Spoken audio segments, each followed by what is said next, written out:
You're with Julian on the Brown Notes and a review of the new album by Catalan superstar Rosalia.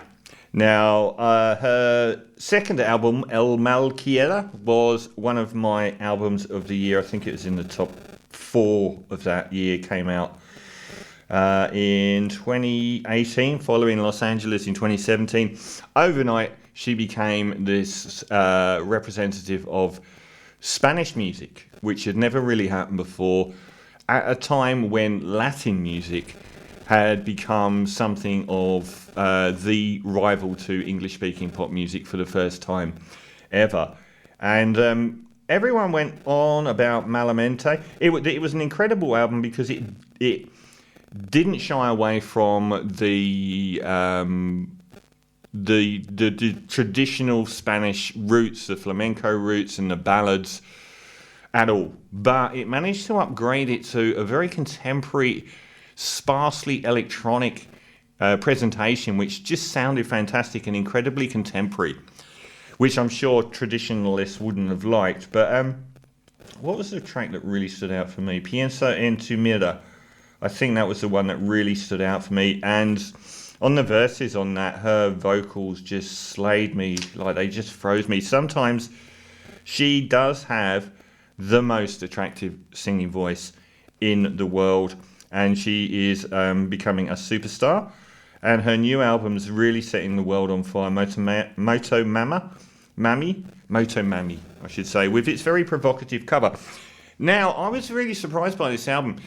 I really appreciated that she'd broken through so big with such a purist album. She didn't make any concessions to the West, and all of the flourishes heighten her original flamenco style. It was it sounded like modernist pop music in a way, but it was very distinct from it, and it didn't make any concessions. It was really short. It was very well curated and concise. And then in the years since that, she's done all these. What I really, really wanted her not to do for her next album was some absolutely bloated guest spot filled album with every low rent wannabe rapper in America churning up for a guest spot, stinking up the place. Drake turning up, stinking up the place. And all of the feature stuff she'd done on the lead up to this album made me think that that's exactly what was going to happen. I have to be honest, I am absolutely shocked by the fact that this is far closer to El Mal Querer than I'd ever hoped.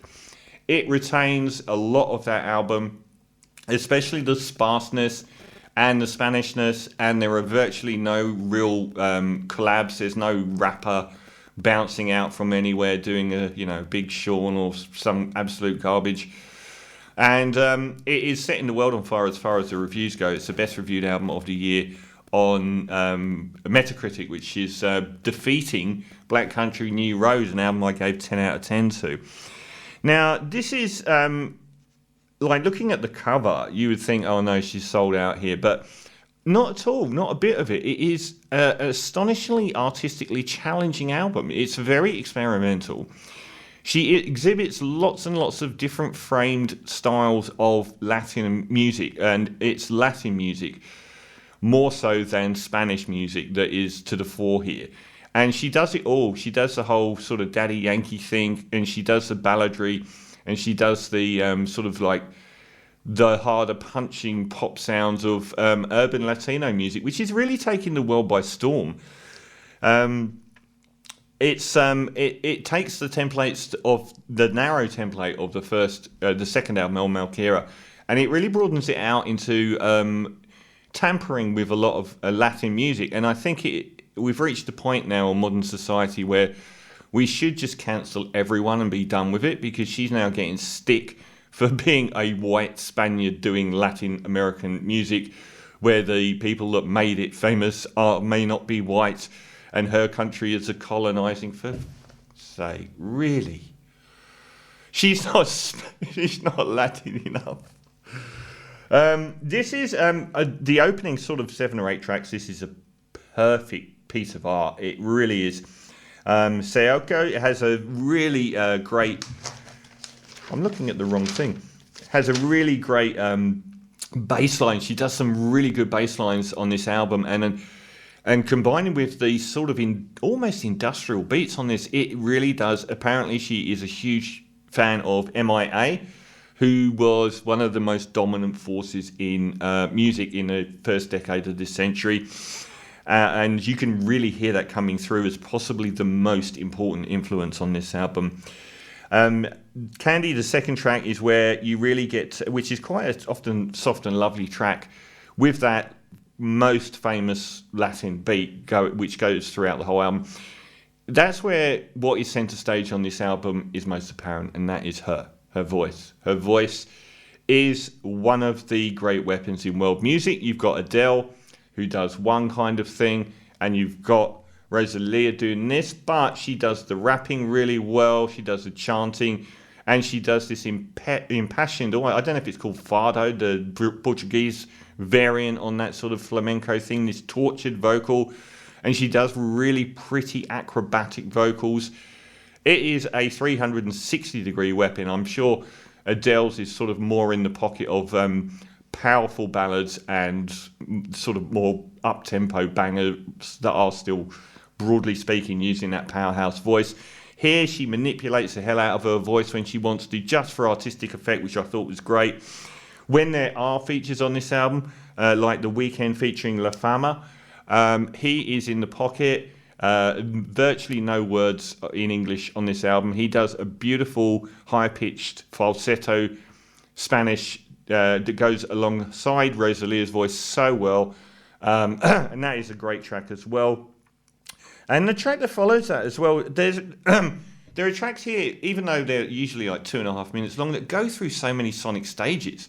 There's such an awful lot of imagination and invention into the arrangements and the production, the use of studio trickery, and the electronic sounds. They're really imaginative, and Bilarius is probably the most close to a non-club sort of sound with its more traditionalist take on sort of flamenco music. But what I've never heard before on a track is I don't know if you're familiar with mixers for club DJs where they have phasers and you twiddle the things and they go and like the tinny sound becomes a big bass full sound, and they use it, to build up to drops. So you have like phasers and flangers and stuff like that. Here she uses it on the drums and on her voice as a dramatic effect, and I thought that was genius. So she's got these sort of club effects where things are rising and filling out the spectrum of sound, which you associate with club music, and here it's used to build the drama of this track, which is amazing. And Chicken Teriyaki, if she's getting paid out on for not being Latin enough, I'm wondering when the Cancel Culture crew are going to get hold of that one. It's a great... it's like a trash rap song, and it's really, really good. Hentai is a great ballad which introduces very sort of post-MIA blast beats out of nowhere at the end. And probably the last of the absolutely imperious run, G3NI5, I think it's a ballad. It's a striking ballad. It goes through 4 stages. It's like you've got this really gentle sort of James Blake vocal manipulation at the start, and then a more traditional ballad where she really lets her voice run rip. It is like a Rolls Royce instrument, this thing. And then it's got this Hammond organ section out of nowhere, and in this environment the Hammond organ is so incongruous a sound in this soundscape world that it's quite stunning. And then it goes off into a spoken word section, so it was amazing.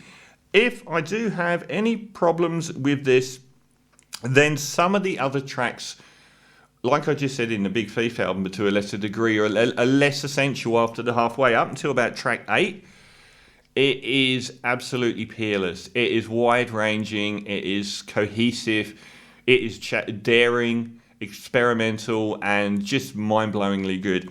After that, there's the odd track that keeps popping up here and there, where it's like 2 minutes of the same thing, where it's just not as inventive or imaginative. I think Diablo might be one of those, and maybe Delirio de Grandeza. So there's like a couple of tracks in a row I didn't think were that special. But Cute, I think, is probably the best on the album. It's certainly the most MIA on the album. Got the industrial blast beats going again, and got some really good synths going on. The electronic stylings on these albums, on this album, is amazing. La Combi Versace is another one with just great ominous bass sound, synth bass sound, fantastic. And she ends on a powerhouse live vocal with a crowd, Sakura. So I mean, I'm judging this against a 10 out of 10 because it's the highest ranking album on Metacritic this year, which means it's got the highest average score across critics. Like I said, the opening 8 tracks are just another world, Peerless. And then there are some more pedestrian tracks thrown in, and that is the only minor quibble. And it is a minor quibble. The production is magnificent. I don't know if she is responsible for everything that we're hearing or whether she just works with great people, but it's really cohesive, and the production on the soundstage is amazing. You hear people like Charlie XCX being frequently touted as future pop. In a way, I think the most contemporary artist out there is Rosalia, because she's got this whole vast, wide spectrum of the urban Latin music scene inside her music. And I think that, people have always tried to push J-pop and K-pop, and it's never happened. Talk about BTS all you want. No, it has not happened. You can take BTS out of the equation and there's nothing, is there, really? So they try and drum up interest in J-pop and K-pop as being the next big thing, or the only music that has ever challenged English language pop music is Latin music. You look at the list of people with more than 1 billion views on YouTube, and there are numerous Latin artists that have done so. They have completely broken through. So where Rosalia sits in this frame of things, she doesn't tailor her music to being commercial. She just does whatever she wants, and that really comes through. But it kind of makes her the epicenter of contemporary pop music. So I'm going to give it a Rosalia's... I'm going to say it wrong again. I hate it when I get album titles wrong, even when they're really short. Motomami, I'm going to give a 9, a very solid 9 out of 10.